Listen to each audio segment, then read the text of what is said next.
Another pretty big story for anybody who's been following this war since not only 2022, but especially people who've been following this war since 2014.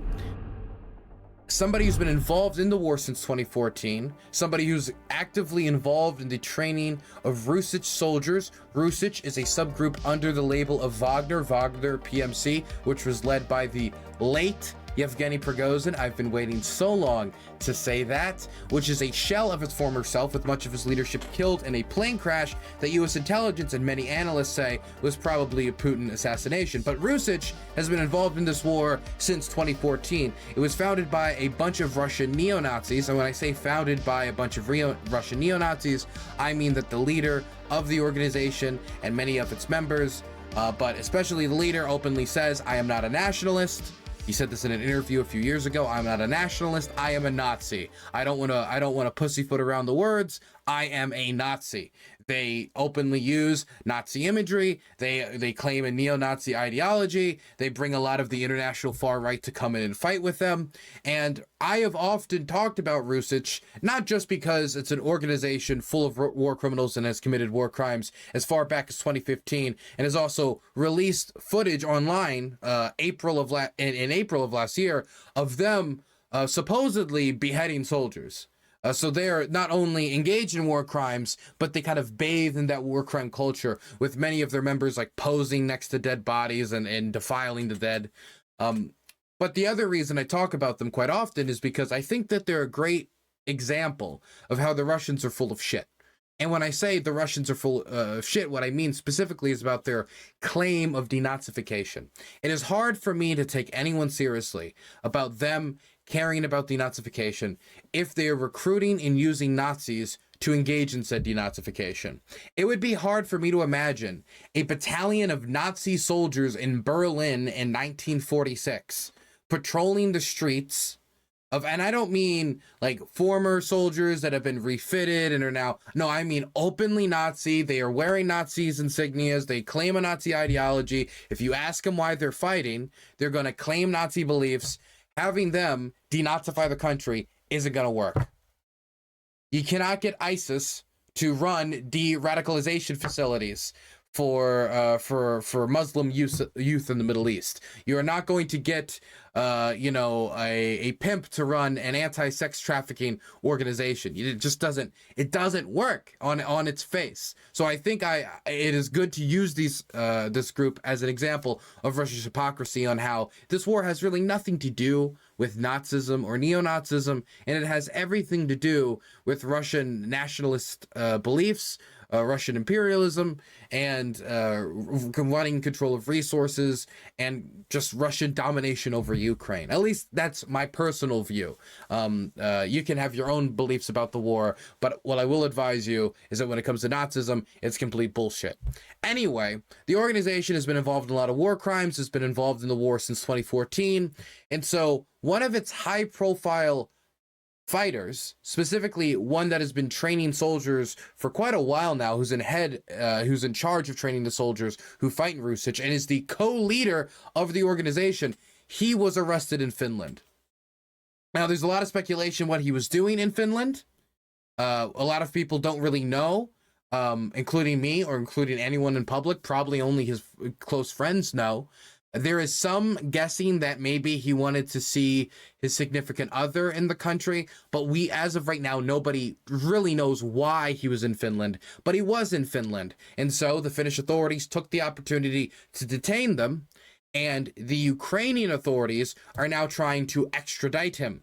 And if they extradite this guy to Ukraine, he's facing decades in prison to possibly life in prison. And right now, I mean, the Russian Ministry of Affairs, the Russian Foreign Ministry, I mean, they haven't really done anything to stop it. They say that they're offering some services. They released a statement saying that they know of the situation and they're trying to offer, advice and some services to the guy. But as of right now, they haven't done anything to stop it or haven't announced any pressure or anything to try to stop this from happening outside of whatever they're doing in private. Let's read a little bit about the story, and then I want to talk about the guy who got arrested. I want to talk about his beliefs.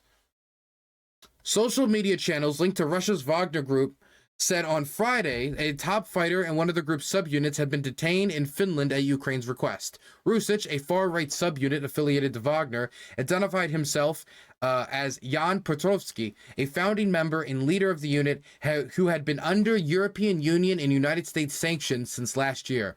So last year, a lot of sanctions were placed against Russia.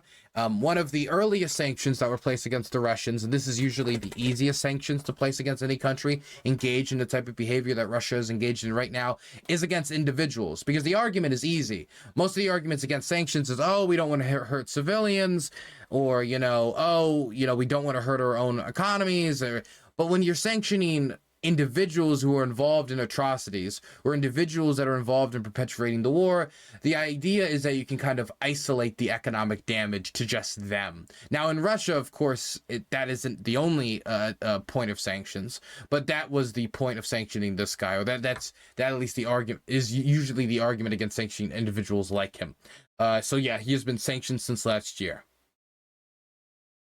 Petrovsky, who was previously a resident of Norway, is a longtime far-right activist who helped found Rusich as an explicitly neo-Nazi unit during the opening stages of the conflict in the Donbass in 2014. It is unclear how he was able to enter Finland while under European Union sanctions. Wagner, which has fought for Russia and Ukraine and runs a mercenary operation in several African countries, has had sanctions imposed on it by a number of Western countries for alleged atrocities. Okay, so that's the mainstream media, just, tidbit of it. But I wanted to quickly show you a different perspective outside of mine. I wanted to show you what GrayZone, which is a pro-Russian,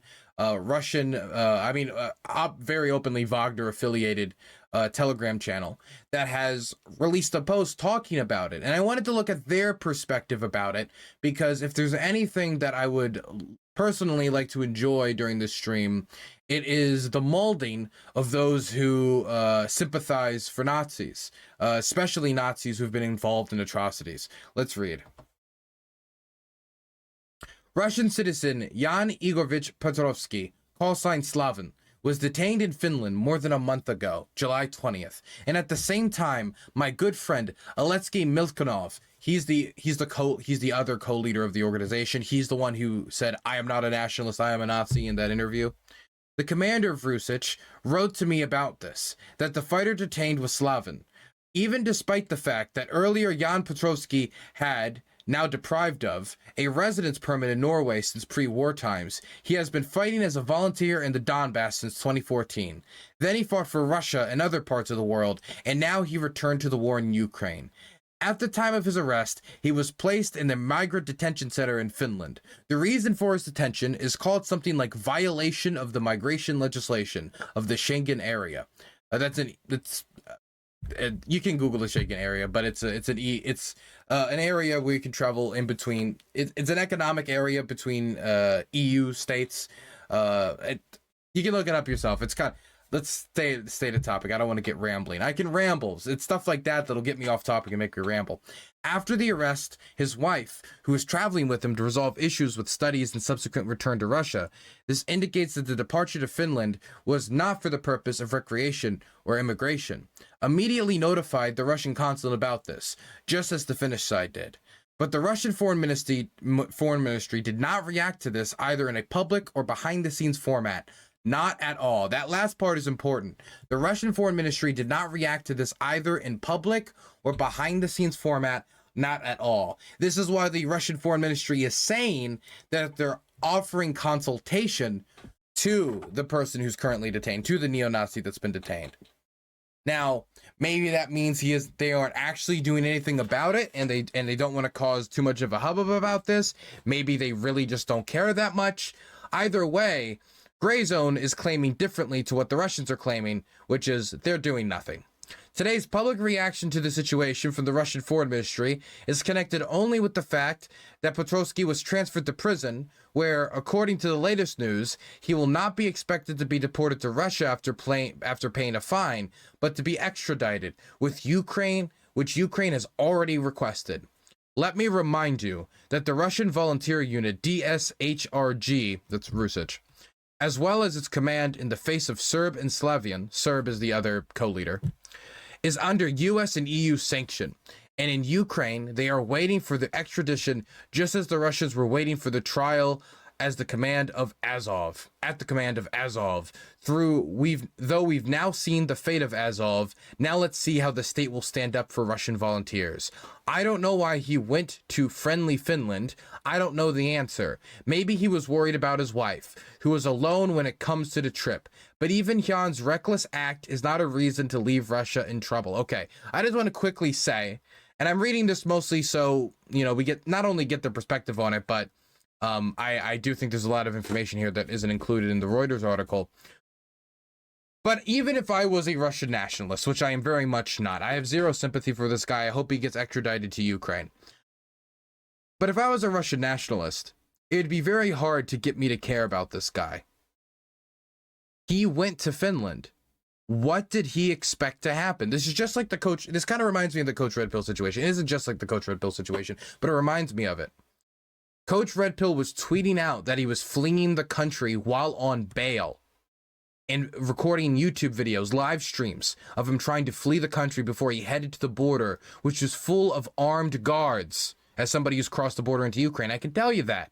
And they're packing AK-74s, AK-47s. They're not playing around. And of course, he got caught. Why would he do something that stupid? Even if I supported the Russians, it'd be very hard for you to get me to sympathize with him because he did something so stupid. Same thing with this guy. Same thing with this guy. Slavan is threatened with extradition to Ukraine, either directly or through a third country, in a fictitiously created criminal case. It has to do with terrorism, non-surprisingly. Extradition to Ukraine is equivalent to 15 to 20 years, or even a life sentence. I asked the friendly channels to help disseminate information in any format convenient for you. So, to give you the idea, the type of denazifier these guys are standing up for, I found an old article, and it wasn't that difficult to find. So if you Googled the guy, you'll pretty quickly find this article. But this is an old article with Medusa, when one of the reporters actually interviewed this guy shortly after he was deported from Norway for after a tattoo parlor he was working at, a pretty extremist right-wing white nationalist tattoo parlor, was raided and a bunch of guns and bombs was found in it. Shortly after that, he was deported from the country. Well, not shortly after that, but then after that, he went to Ukraine, fought in the Donbass, came back, and then was deported. And so after getting deported, he was interviewed. And I just wanted to read to you his politics or his motivations for going to Russia and going to Ukraine and the Donbass to try to fight this colonial struggle. When asked about the origins of his nationalistic ideals, Petrovsky answers, "I have always been a patriot of my motherland." He adds that all Russians have patriotism in their genes, although not everyone can discover and understand those genes. Petrovsky's patriotic feeling have always been coupled with leadership ambitions and the constant desire to stand out from the crowd. "I never wanted to be an average person, somebody indifferent to everything, who just cares about working and eating. I have always been striving for something more, so that people would listen to me, follow me in the pursuit of the Russian ideal. And the Russian ideal is very simple: bring light and peace to the world." It's a neo-colonial mindset. You know, the Russian world is beautiful, so we need to spread it to the world, you know, civilize the world. Very similar to what I would have heard from probably like a British neo-colonist from the 1880s. We need to bring civilization to these Africans. They don't understand. We're bringing Western civilization. Very similar in tone and pretty explicit. But I also want to say it's incredibly egotistical. Listen to this again. "I never wanted to be an average person, somebody indifferent to everything, who just cares about working and eating. Okay, well, you know, I can be somewhat sympathetic to that. I very much don't like the boringness of everyday life. Maybe that's part of the reason why I'm doing the career path that I'm doing, that I don't like the 9 to 5. I don't like the cubicles. I don't like the getting bossed around that much, right? At least for now. Maybe when I get accepted into the CIA shield department and will lobby for, you know, George Soros personally, maybe that'll change. But At least for now, I'm not about that life. So this is something at least I can sympathize with. But this next line is just ego. This is complete ego. I have always been striving for something more so that people would listen to me, follow me into pursuit of the Russian ideal.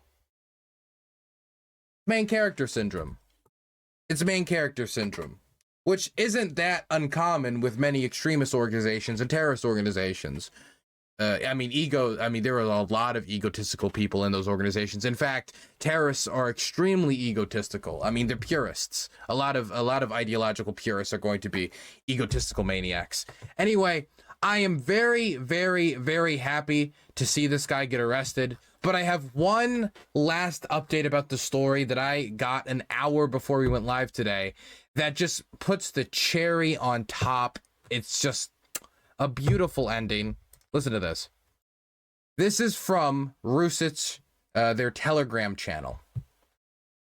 In the meantime, the situation with Slavan, that is the detained neo-Nazi leader, is not resolved in the direction we need. Oh. Flemmy gave Saxeltal a Tier 1 subscription. Your career was over when you cancelled Hippy Dippy. That is true. That is very true. Thank you for the Tier 1 sub. I appreciate it. In the meantime, the situation with Slavan is not resolved in the direction we need. Extradition to the Russian Federation. Rusich stops performing any combat missions. There will be time to relax and solve the accumulated cases. If a country cannot protect citizens, then why should citizens protect the country? So he's saying, or the Rusich account is saying, that as long as the Russian government does not get that person back to Russia, does not get their co-leader, does not get their main trainer for the military personnel back to Russia, so they aren't detained in Ukraine, that they're going to regard the government as disregarding them. They're going to see it as they're mistreating them, that they don't respect their soldiers, and that they're not willing to stick out their neck for them. So why should they stick out their neck for the Russian government? And they're no longer going to fight. And what's interesting is the reactions on social media here. Obviously, this is Rusich, so they're probably going to have a crowd of maybe more extreme people. You got 5,200 clap emojis, 1,800 salute emojis, 1.4K laughing emojis. Those are, of course, most of the people here are not my guys. I know there's a few Ukrainians who are watching this for shits and giggles, and those people are my guys. I would be one of those laughing emojis, because again, why are you in Finland, man? Could you imagine if Putin decided to go on a vacation in, I don't know, DC, and then he got arrested? It was like, wait, what happened? Or if he went to somewhere like Poland, and he was just at the airport and he got arrested. Of course you're gonna get arrested, man. They believe you're a terrorist. They listed him as a terrorist. What did you expect? Imagine Osama bin Laden going to Denver. No, I just wanted to explore Colorado. What's the problem? Of course you're going to get arrested. I'd be one of them. You also have 780 thumbs up, but 536 thumbs down. So while there does seem to be some people who agree with the sentiment, others are probably against them, pulling back from the front line. A lot of the people online know that the situation on the front line for the Russians is not fantastic right now, and having people spreading this kind, alone, them pulling back is already bad, because the Russians need every soldier they can get. Everywhere I'm reading, it's about manpower shortage here, manpower shortage there. Definitely, since some of these guys have been fighting since 2014, so we're talking about people with maybe years of experience, and some of the more die-hard Russian nationalists too. But also, the Russians don't want this type of sentiment spreading amongst the line. The Russian government doesn't care about you. If they capture you, they're not going to do anything to help you. Even the people who have been fighting since 2014 will be disregarded into the wind. That type of sentiment spreading is not the type of sentiment that's going to encourage Russian soldiers to charge into Ukrainian positions.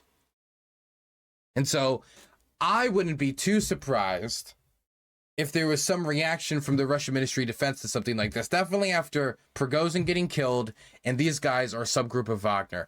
Wouldn't be too surprised. I'm not saying it's going to happen. I'm just saying that right now, criticism of the Russian Ministry of Defense seems to be getting a lot of repercussions. In fact, I want to use this as a moment before we end the segment to acknowledge how much the old school Russian nationalists have gotten screwed in this war.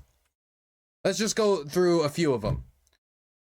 Yevgeny Prigozhin, is a pretty easy one to list. Somebody whose group, the Wagner Group, has been involved in Russian actions in Ukraine since 2014, 2015, even if they weren't that popularized.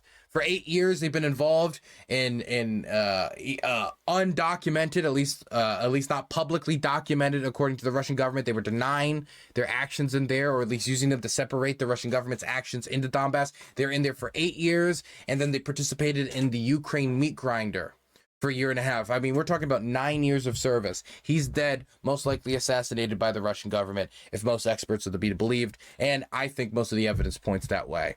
And he's not the only one. Dmitry Utkin also went that way.